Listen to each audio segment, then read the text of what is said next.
How's it going, people of the internet and my handful of subscribers? Today's video is about taking photos in Japan in public and just some of the things that you need to be aware of before you start snapping away here.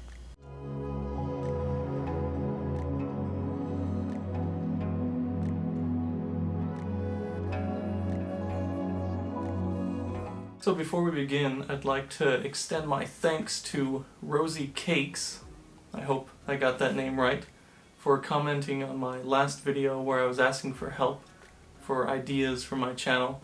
I think she was the only person that commented, so I appreciate her ideas, and if you'd like to see an attractive girl talk about kawaii stuff, then you should head over to her channel to get your fix. So now on to the topic at hand, taking photos in public here. The law in Japan is basically the same as it would be in the US or any other Western country, I'm assuming, where if the person is in public, then they're pretty much free game. You could take photos of anyone as long as they're in a public space. The only places you can't take photos of people are, of course, in their homes or in stores. A lot of stores don't let you take photos or videos. But as long as the person is in public, you should be okay to take photos of them, with a few exceptions. And one of the exceptions is if the person complains, basically, you're always going to be in the wrong, especially if they call the cops on you and the cops get involved.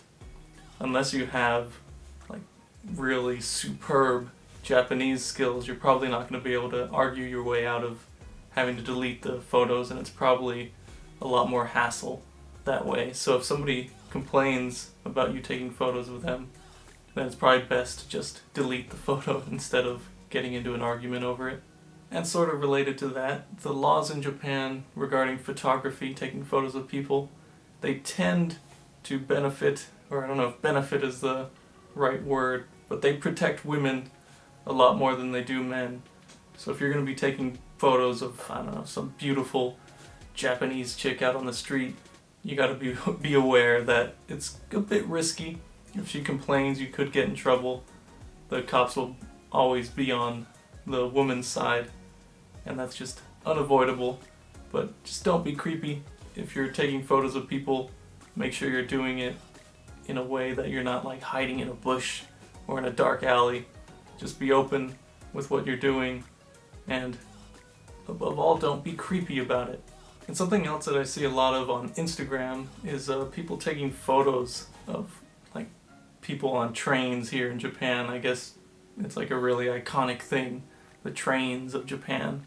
And although I'm not sure if that's illegal or legal, I personally don't do it just because it seems uncomfortable. I could see why that would be uncomfortable for someone, because like you're in a closed space, they're sleeping or something, you don't want people like creepily taking snapshots of you.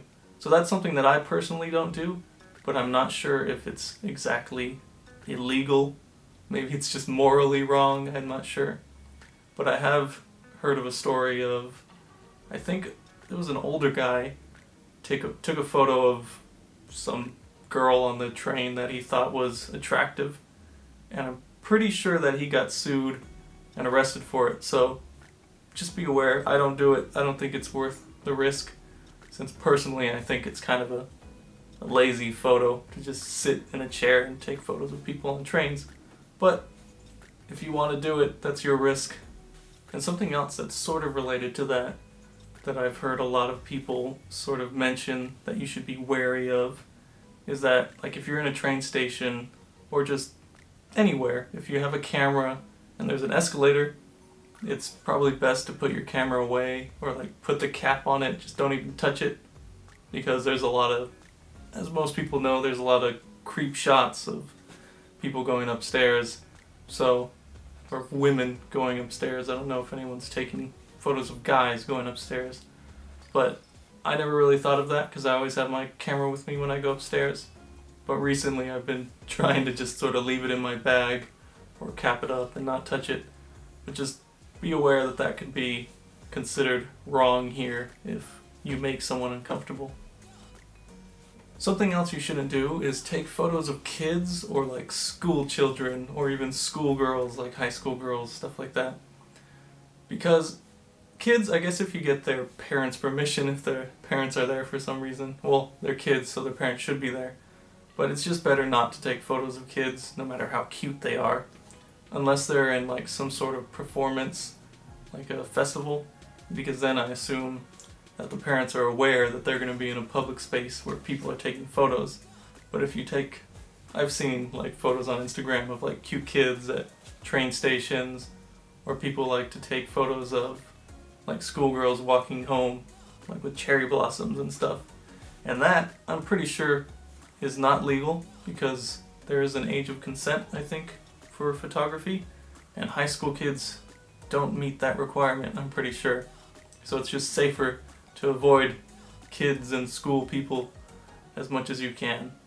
So basically, to sum up the photography laws in Japan, if I had to make it as simple as possible, I guess I'd describe it as, if no one complains, then what you're doing is probably okay.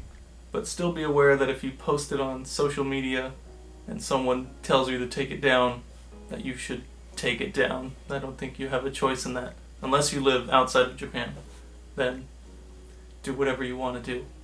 Now, although all these things that I said to like sort of steer you away from taking photos in public here, there are a lot of perks that you have as a foreign person in Japan. Like, even if you live here, chances are people see you taking photos of them, they'll ignore you because they probably think you're just a tourist taking photos of random things, or even if you are taking photos of them, it's not worth the trouble to hassle you about it. So that is one of the perks of being a foreigner here, whether you live here or not. It's good for taking photos.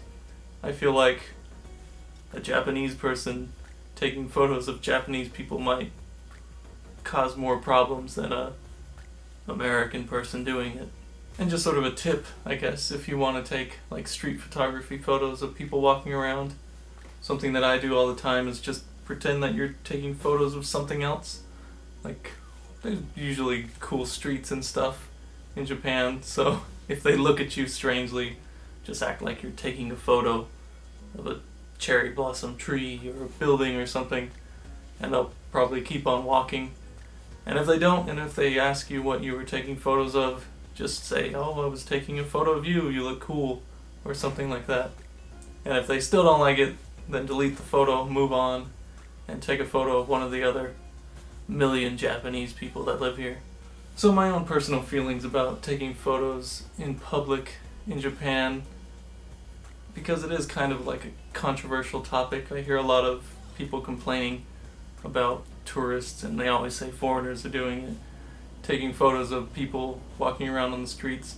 Me personally, if someone takes a photo of me, I don't care. I've had people take photos of me, Japanese people, because I assume, especially if I go out to like the super countryside, I guess it's strange to see foreign people there, and I've noticed people taking my photo, but I really don't care.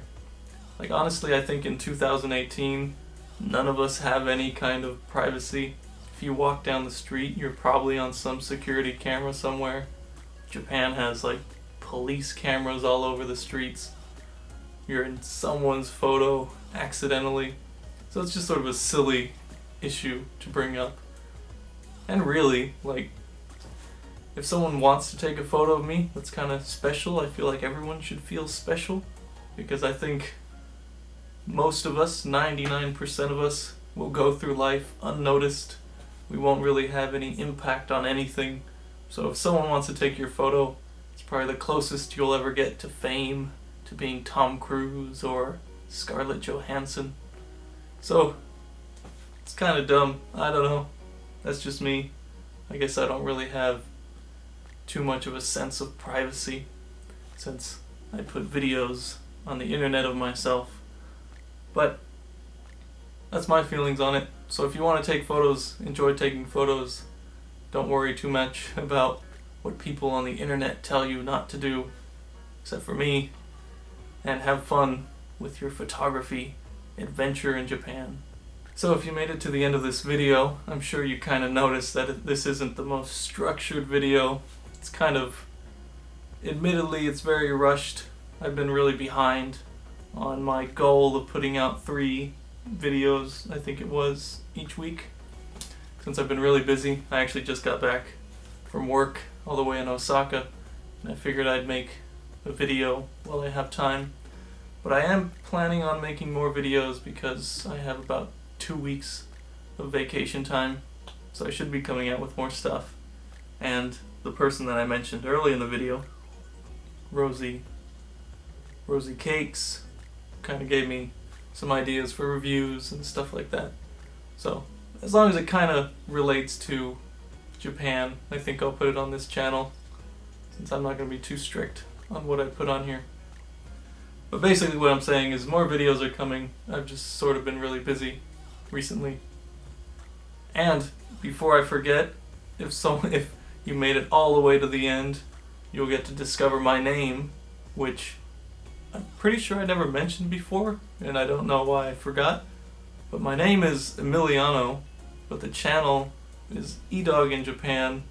E-Dog is just sort of a dumb nickname from high school, but you could call me Emiliano, or you could call me E-Dog, or call me Guy on the internet.